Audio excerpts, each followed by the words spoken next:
Hello hello বন্ধুরা, আমি Paromita. Welcome my blog. আজকে আমি দেখাচ্ছি কিমচি। তো এখানে আমি লঙ্কা, শুকনো লঙ্কা, কাঁচা লঙ্কা, আমি যেহেতু শুকনো লঙ্কাটা প্রেফার করি না তাই কাঁচা লঙ্কা, রসুন, আদা জলে ফুটাতে দিয়েছি। তো জলটা পুরোপুরি শুকিয়ে গেলে তারপরে এখানের মধ্যে হচ্ছে চাইনিজ বাঁধাকপি, মূলো আর গাজর আর পেঁয়াজ কলি না, পেঁয়াজ পাতা যেটা, সেটা কেটে নুন জলে ভিজিয়ে রেখেছি ঘন্টাখানিকের জন্য।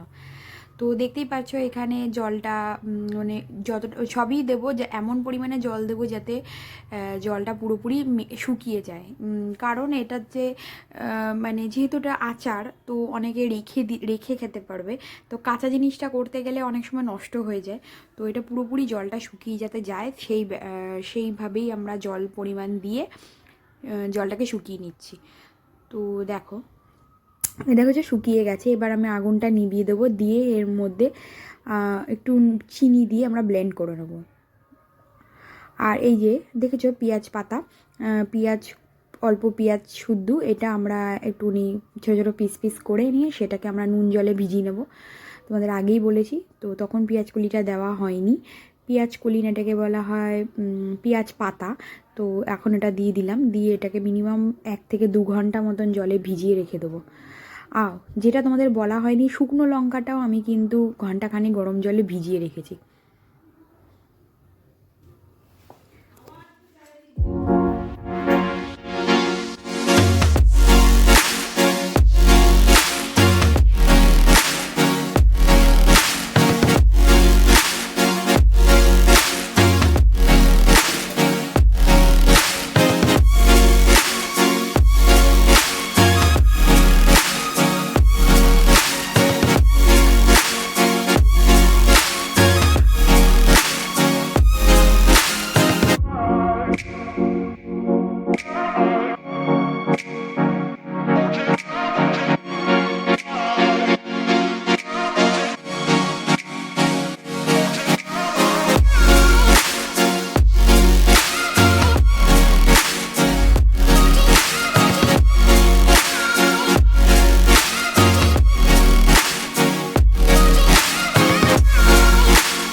তো এখানে আমরা রাইস ফ্লাওয়ার নিয়ে নিয়েছি, তো ওটা 2 চামচ মতন রাইস ফ্লাওয়ার নিয়ে তাকে জলে ভালো করে গুলিয়ে শুকিয়ে নেব।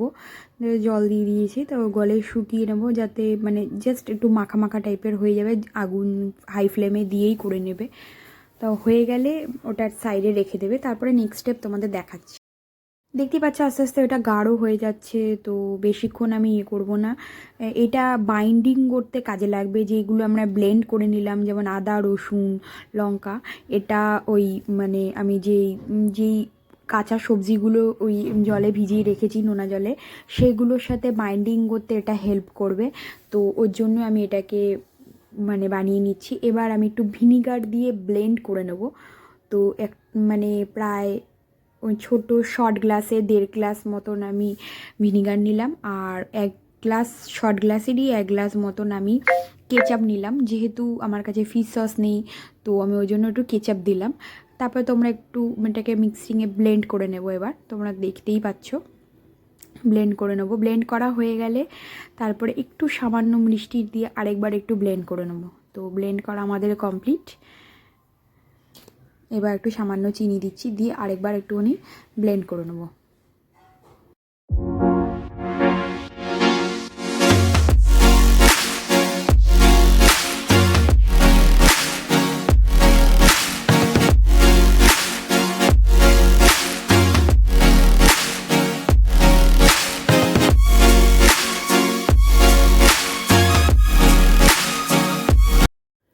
তো এবার একটু বলে দিই যে কর্নফ্লাওয়ার না, সরি, রাইস ফ্লাওয়ার দিয়ে যেটা আমরা একটা ঘন মতন মানে ব্যাটারের মতন তৈরি করে নিয়েছিলাম, সেটার মধ্যে আমরা ওই চিলি পেস্ট যেটা আমরা ব্লেন্ড করে নিলাম, তোমাদের দেখালাম কিছুক্ষণ আগে, সেটা মিশিয়ে দিয়েছি।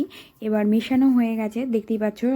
তোমরা একটা আলাদা করে অন্য জায়গায় দিতে পারো। তার মধ্যে আমি একটুখানি সয়া সস দিলাম কালারের জন্য। এবার অনেক একটু বেশি লাল লাল হয়, তো তো অনেক সময় কাশ্মীরি রেড চিলি পাউডার দিতে পারো, তো আমি কাশ্মীরি রেড চিলি পাউডার দিলাম না, কারণ আমরা শুকনো লঙ্কা খাওয়াটাই প্রেফার করি না, তাই জন্য। এবার নোনা জলটা ফেলে দিয়ে ভালো করে আমরা ছেঁকে ছেঁকে চিপে চিপে জলগুলো তুলে নেব।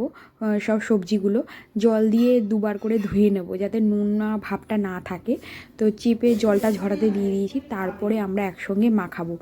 তো এবার মাখাচ্ছি, তোমরা দেখো কেমন ভাবে আমি মাখাচ্ছি, তোমাদের আর এক্সপ্লেন করলাম না, এবার দেখতে থাকো।